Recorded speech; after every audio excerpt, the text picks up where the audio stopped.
Thank you. Today's the last day of talking about and exploring the theme, living with mental and spiritual resolve. Today's talk is on being all in.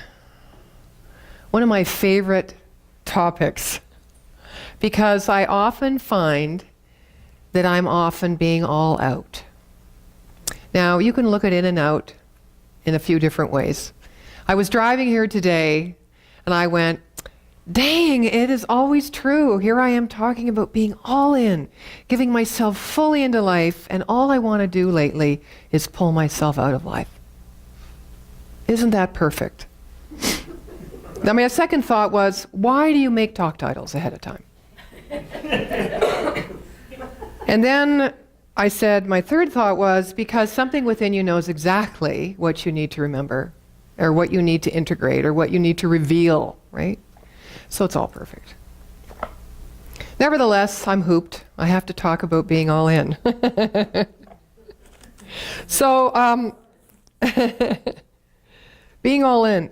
The natural universal laws operating that are unchangeable and count onable is how I be all in when I feel like being out. Why do we feel like being out? Why do we feel like being in the world but not of it? What about being in the world but not of it? You know? When I feel like being out, I remember there are laws. Laws like the law of correspondence, the law of cause and effect, the law of circulation, reciprocity, attraction. These are laws that are unchangeable, that are count onable. And it helps me move myself right where I am and take those steps to becoming more a part of life when I don't feel like it so much. Here's the thing. I'm not saying to feel like you don't want to be a part of life, there's anything wrong with that, or you should move off that place of feelingness. I'm saying feel that and take the step into life. Make the bridge. For me, the laws are my bridge. But I thought just for fun, we'd look at a few universal laws that are probable, but not necessarily count onable. How about the law of gravity? Now, it's not the one you're thinking about. The law of gravity states that any tool, nut, bolt, screw, when dropped, will roll to the least accessible place in the universe. A law that's probable, but not count onable. Or the law of probability. The probability of being watched is directly proportionate to the stupidity of our act. The law of random numbers. If you dial a wrong number, you never get a busy signal. Someone always answers. Have you noticed that? So you get to tell them, well, have a great day. You're not the one I really was looking for, but, you know, what's your name? No, I'm just kidding. The law of the bath. When the body is fully immersed in water, the phone rings. Law of the result. When you try to prove to someone that the machine won't work. Law of biomechanics. The severity of the itch is inversely proportionate to the reach. Law of physical surfaces. The chances of an open-faced jelly sandwich landing face down on a floor are directly correlated to the newness and cost of the carpet or rug. Law of logical argument. Anything is possible if you don't know what you're talking about. And the last one I have for you is the law of commercial marketing strategy. You probably know this one. As soon as you find a product that you really like, they will stop making it or the store will stop selling it. So these laws or ideas hopefully bring a sense of amusement rather than frustration to your life. But having shared this with you, the reason really is to turn back with a little more comfort to these natural universal laws that are unchangeable and count-ownable. These are the laws that bring the fullness of the life of that original cause, creator, God, infinite mind, whatever you choose to call it, to bear or work upon itself through the law of its own being, to evolve itself into a diverse expression. As you and you and you and it, things that we see, we don't see, the wingeds, the four-leggeds. This is the creative process of life. It is always happening. We can't stop it. We can't change it. We can't step out of it when we don't like feeling to be in it. It's always happening. So we have choice in the matter. When we live in spiritual resolve, knowing these laws are operating, expressing the nature of life itself. What's the nature of life? It's wholeness. It's self-existent. Right? What else?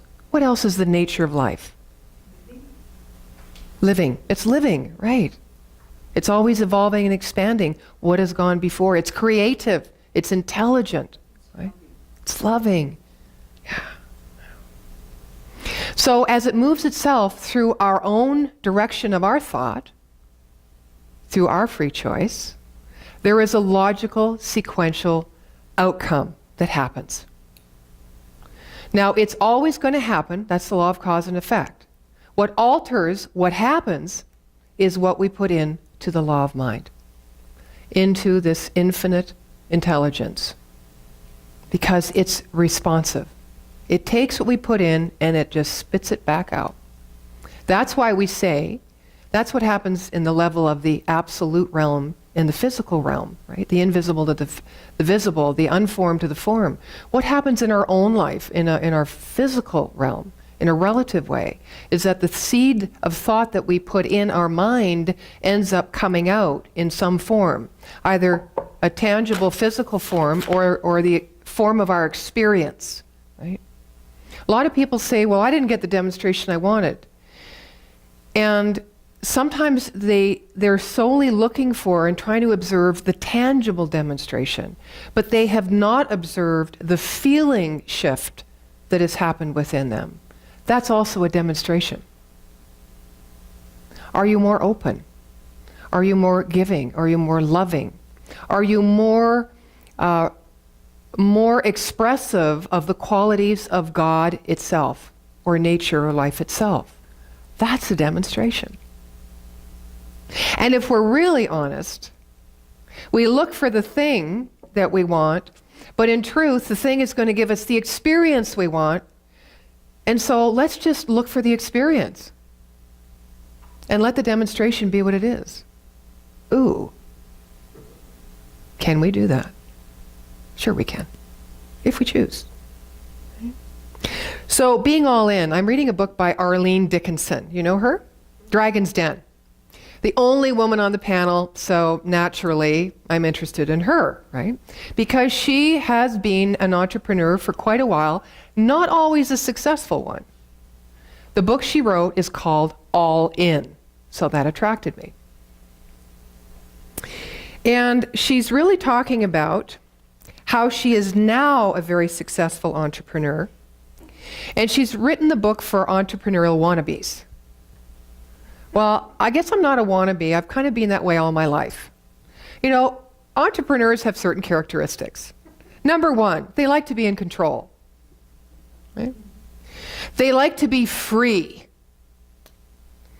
They are purveyors of truth and justice and equality as long as it fits in their picture. Oh, gosh. Yeah. I have a vision. Now I'm willing to listen to anybody and everybody and honor their view. But it doesn't necessarily mean I'm going to change my vision. How many are like that and don't consider themselves an entrepreneur? Because you can be, yeah. Now, she talks about in her book what is needed to be an entrepreneur. She talks about where we can get it, how to project it, and what we can expect if we live a life of an entrepreneur. For me, it strikes an amazing resemblance of Dr. Ernest Holmes' first 4 chapters in the Science of Mind and Spirit text, where he actually does an entire summary of the teaching when he talks about the thing itself, the way it works, what it does, and how to use it. I found that quite fascinating. She describes entrepreneurship as not a job, but a demanding, rewarding, scary, thrilling, and ultimately all-encompassing lifestyle. Now, I ask you, does that not to you sound familiar to the path of the human journey being a spiritual seeker? I think so. Scary, rewarding, thrilling, and all-encompassing. Right? Being all in. Entrepreneurs see an opportunity and they seize it. Whether they're ready or not. Because they see it. And they know in that moment that there's possibility and potentiality. And they're curious and they got to explore it. No matter what. No matter what. She says that the characteristic of an entrepreneur is persevering, resilient. They're comfortable in being misunderstood. And they always challenge the status quo, right? Always. Now, I'm thinking that maybe some of you are going, well, you know, I kind of have those qualities. Mm-hmm. Mm-hmm. She also says collaboration and networking are 2 of the founding principles in creative innovation and business success. Now, in spiritual speak, that would be the collaboration with the universal natural laws and creating a circle of influence around you that is going to support, not deter, not interfere or distract you from, because they are the same as you, support your soul's desire, your soul's passion, your soul's vision. Because ultimately, if we're seekers on the spiritual path, I think what we're trying to do is to become very clear about our soul's desire and to live from that place. And to figure out what needs to be adjusted, where are the bridges in the places in our lives where we're not living our vision, that do not align with our vision or our soul's values. I mean, it's a very general description, but I think that's what we're up to. I think we're also up to embracing our humanity. I think that's a very big part of it, so that we're not divided against ourselves. So that we can open and listen, like that sweet moment we had in meditation. Now, some of your minds may have been really busy and off to the races. Others may have been just open, touching that place that was so tender that you could feel emotion rise. And tomorrow, the ones who had busy mind will be in that sweet other place, right? That's life. That's life. Dr. Ernest Holmes says, place no limit on principle. Okay? No limit on the principle, the spiritual principle. There is only one life. It is creative, intelligent, whole, complete, and perfect just the way it is, and that is who we are. So place no limit on it, which is us, right? Because we use that mind to think with. It lives, moves, and has its being as us. So place no limit on principle. Know your own mind and train yourself to think what you wish to think. Therein is the rub. Pulling my mind back. Boy, it gets distracted by sparkle and colors and great opportunities, right? But you have to ask yourself the qualifying question. You must, in love for yourself, in love for the possibility of the life that you've come to live, in love for the highest quality of livingness, which you deeply inherently know is possible. Why else are we alive? Do you ever struggle between, I need to be here to leave a legacy. This is one of my big ones. To be on purpose, to have meaning, to make my life mean something. To me, yes, but to others, big yes. That's more of that ego thing going on, right? And then over here is, I just want to be happy. Just want to be happy. I want to be free. I want to play. I want to get up in the morning and do whatever, like listen to see what I want to do. Sometimes that feels like such a far off, distant journey. And then we have to reel ourselves back in, and usually spend lots of money to go on a holiday, and then you're so busy getting ready for the holiday, and you've got to see all the new things because it's an adventure and you've never been there. You can't even imagine spending that money, I'm speaking about myself, with just lying by a pool with a book. I mean, I can do that at home. Right? So you've got this going on here, but you never kind of get that right. And you've got this going on here, and you're not really clear about this over here. So where are you? You're like holding on to that pendulum as it swings. And you go, oh, there it is. Oh, gee, there it is. Oh, here, I'm here. Oh, wait, why am I not still there? Oh, my gosh. It can be very, very frustrating, but hopefully just amusing, right? Place no limit on the principle. Holmes says the words which we speak would be just as powerful as the words which Jesus spoke if we knew our word was the law whereunto it was sent. But we must know this within and not merely accept it with our intellect. If we have reached a point where the inner consciousness believes, then our world is simply an announcement of reality. Isn't that beautiful? If we reach, I'll read it again. If we reach the place where our inner consciousness believes that God is living as us, right? Then our word that we speak is just an announcement of that reality. So we're not divided against ourselves in that moment. Mental and spiritual resolve, knowing without a shadow of a doubt that as a result of the activation of our law of our being, our deepest beliefs and desires, that some action takes place in infinite mind. We must know that beyond a shadow of a doubt. So we're not alone in this. It's not like there's a God outside of us. It's so hard with words. It's listening, right? And responding. It's just the natural order of the creative process of life, living itself, the evolution and expansion of life. It's just doing what it does. We think into it.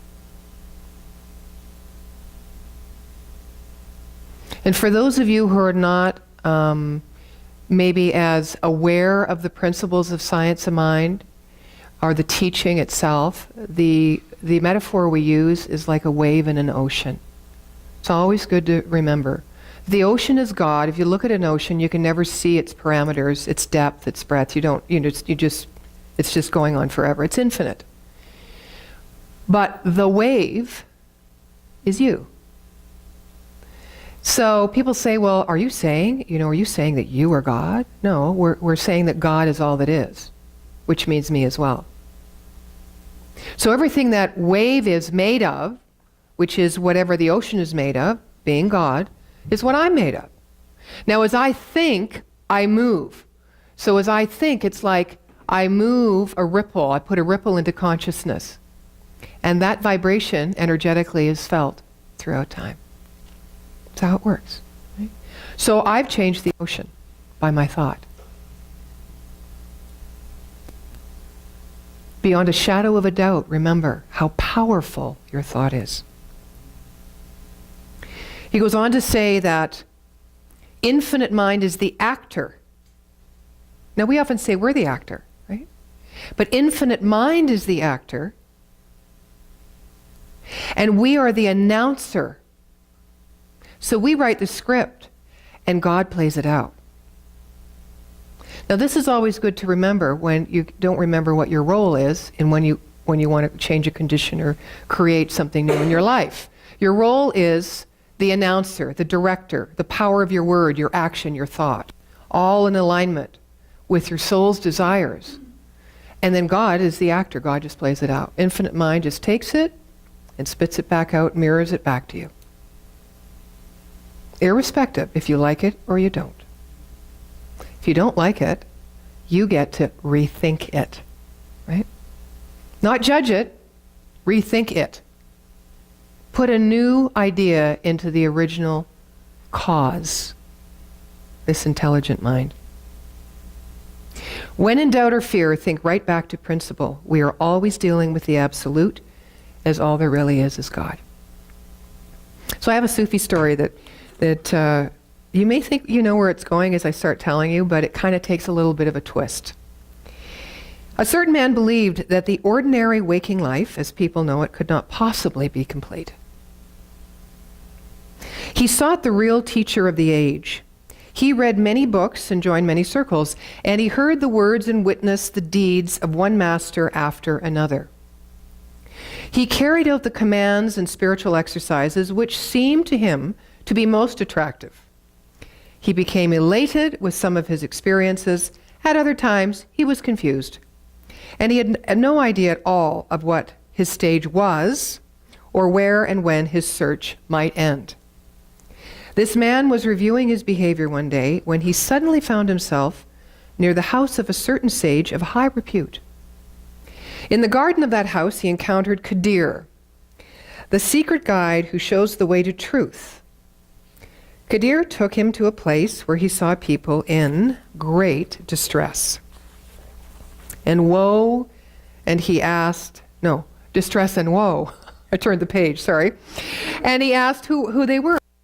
We are those who did not follow real teachings, who were not true to undertakings, who revered self-appointed teachers, they said. Then the man was taken by Kadir to a place where everyone was attractive and full of joy. He asked who they were. We are those who did not follow the real signs of the way, they said. But if you have ignored the signs, how can you be happy? Asked the seeker. Because we chose happiness instead of truth. Just as those who chose the self-appointed chose also misery. But is happiness not the idea of man? Asked the traveler. The goal of man is truth. Truth is more than happiness. The man who has truth can have whatever mood he wishes, or none, they told him. We have pretended that truth is happiness, and happiness truth. And people have believed us. Therefore, you too have until now imagined that happiness must be the same as truth. But happiness makes you its prisoner, as does woe. Then the man found himself back in the garden with Kadir beside him. I will grant you one desire, said Kadir. The traveler said, I wish to know why I've failed in my search and how I can succeed in it. You have all but wasted your life, said Kadir, because you have been a liar. Your lie has been in seeking personal gratification when you could have been seeking truth. And yet I came to the point where I found you, the traveler said. And that is something which happens to hardly anyone at all. And you met me. Kadir agreed. And he continued to say, because you had sufficient sincerity to desire truth for its own sake, just even for an instant.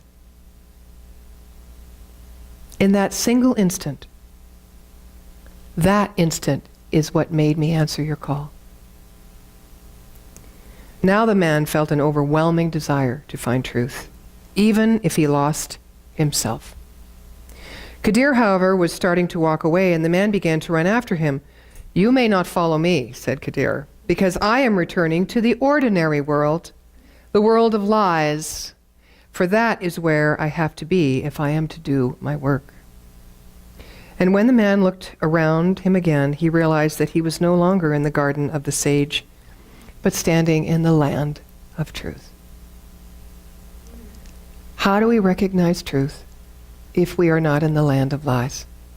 How do we know the light if we are not experiencing the dark? There are no opposites in God. There is only one thing going on. It is life-giving of itself. It is love being the inspiration through the law of its own being to expand, to procure, to create of itself in its wholeness, in its completion, in its perfection. That is who we are.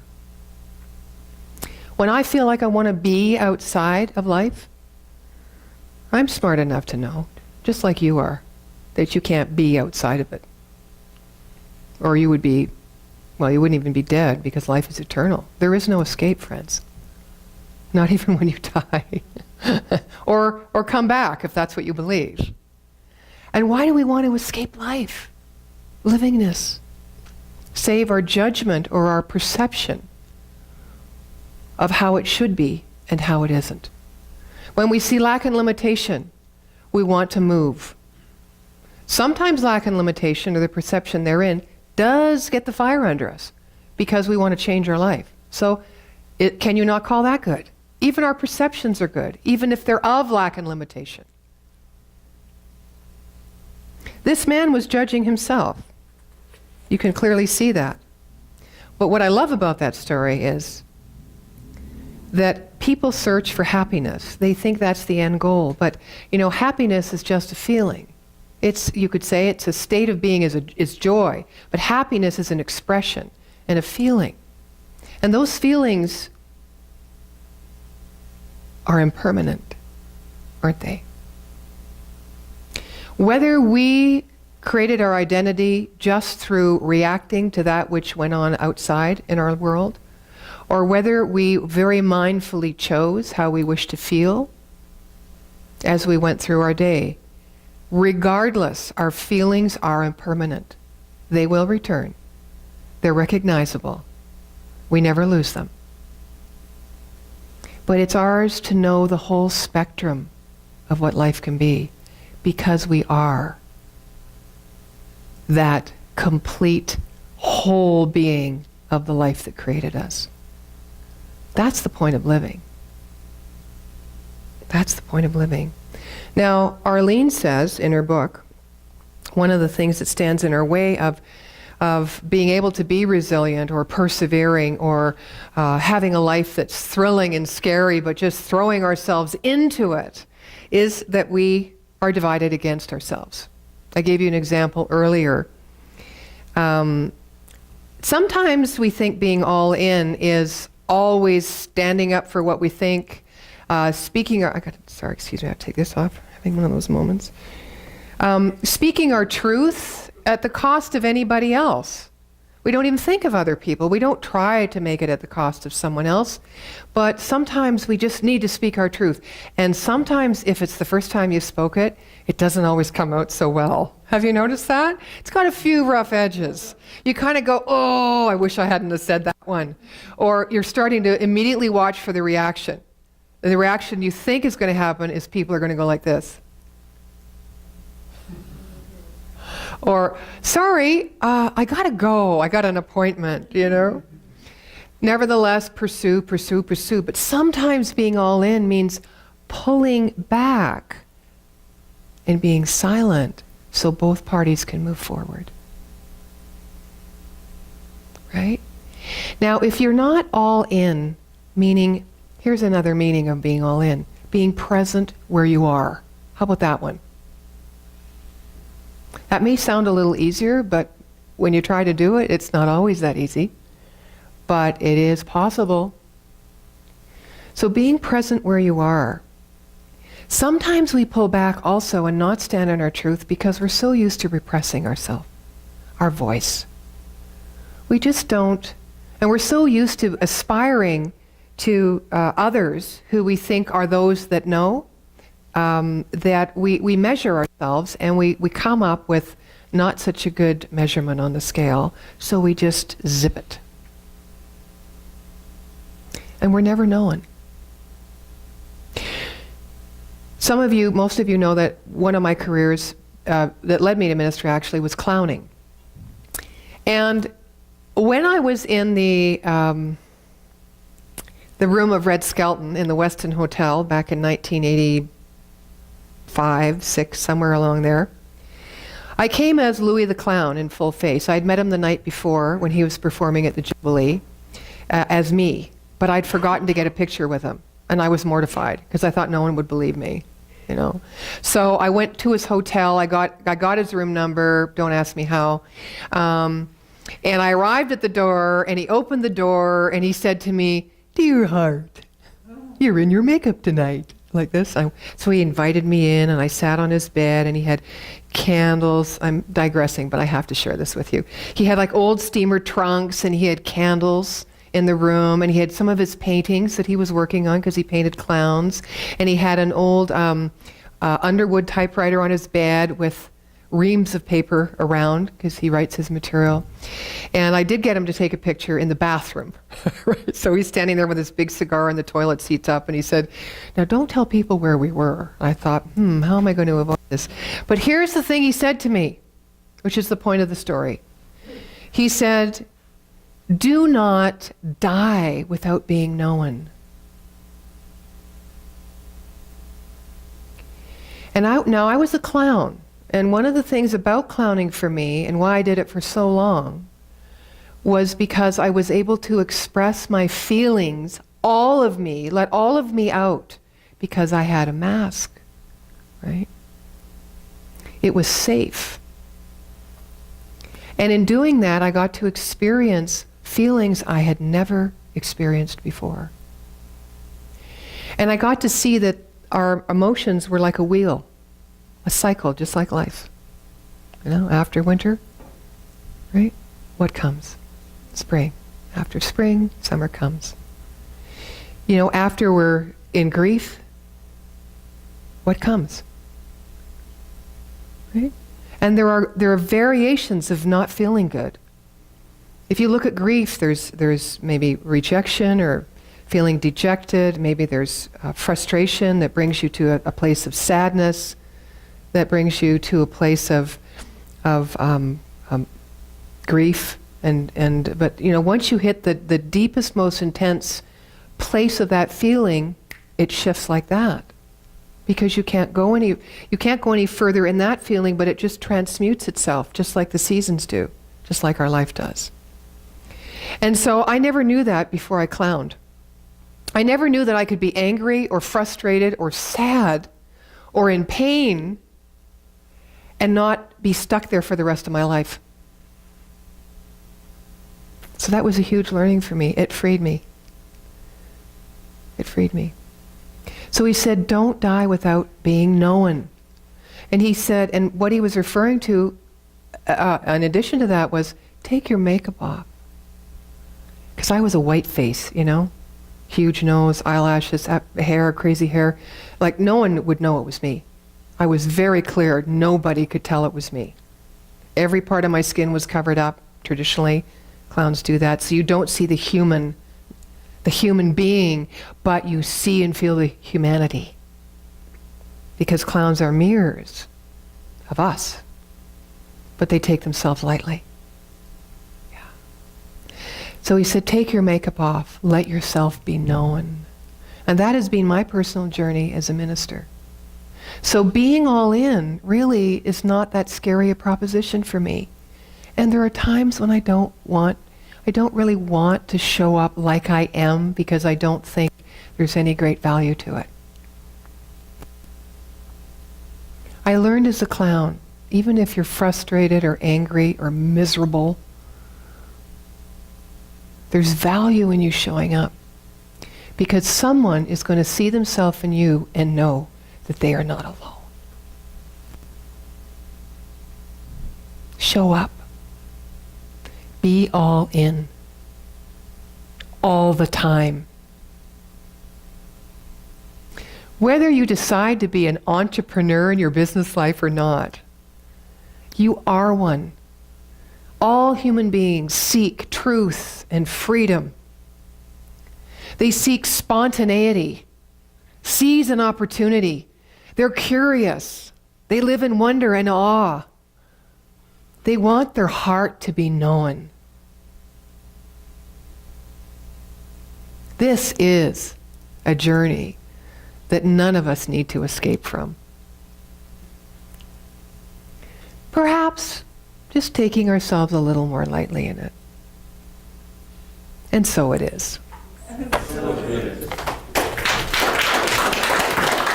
Thank you.